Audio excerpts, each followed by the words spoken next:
Now, those are the sentiments by members of parliament outside the chambers. But inside the chambers, the Senate and the National Assembly adjourned its day's normal business to discuss Chief Justice David Maraga's advisory opinion to the president that seeks to dissolve the parliament. While male MPs appeared to dismiss Chief Justice's calls for dissolution of parliament, their female counterparts supported the CJ, terming his move as bold and in the right direction. Let's take a look.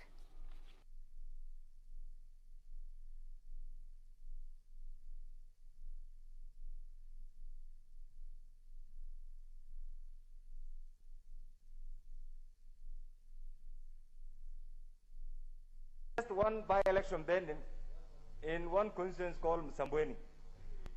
Even the body that is tasked with conducting elections realized that under the circumstances, under the COVID crisis, under this pandemic, holding one special election was difficult. And here somebody comes and says, go back for a general election, because literally what this means is a general election.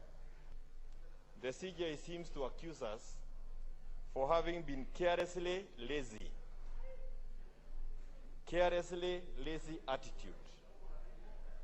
That is not a word you'd use if you don't have anything specific against this institution. How are we going to solve this constitutional crisis by just having an advisory to the president? The president has no power to solve this house. We are not a creation of the president in the first place. I'm unable to agree with an interpretation that would precipitate a bigger constitutional crisis while trying to solve a small constitutional crisis. And it is on that reason that I believe that although the CJ has advised the president to dissolve parliament, that particular advice should not be adopted. As the commission has gone to court, which may buy us some time, let us also be alive to political realities and find a way out, get a small team from among parliamentarians with the diverse views and seek for a way out. You dissolve parliament today, go an election in 90 days, chances are that there will be further default if those mechanisms that are contemplated in this constitution are not put in before that dissolution.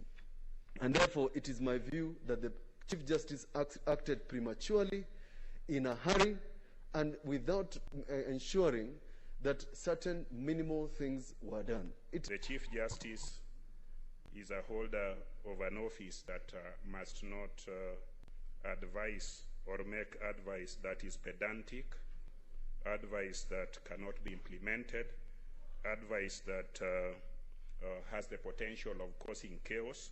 Every citizen in this country has a right to make a political choice. It is guaranteed in the Constitution. You can't then force them to make a choice in a particular manner. How do we achieve the gender parity without throwing the country into turmoil? What the Chief Justice has done can easily create a serious crisis in the country. Madam Speaker, if there's any constitutional crisis or pandemonium that's being said will happen, it is not because of the CJ. It is because of the lack and failure of this House to do what they should have done 10 years ago.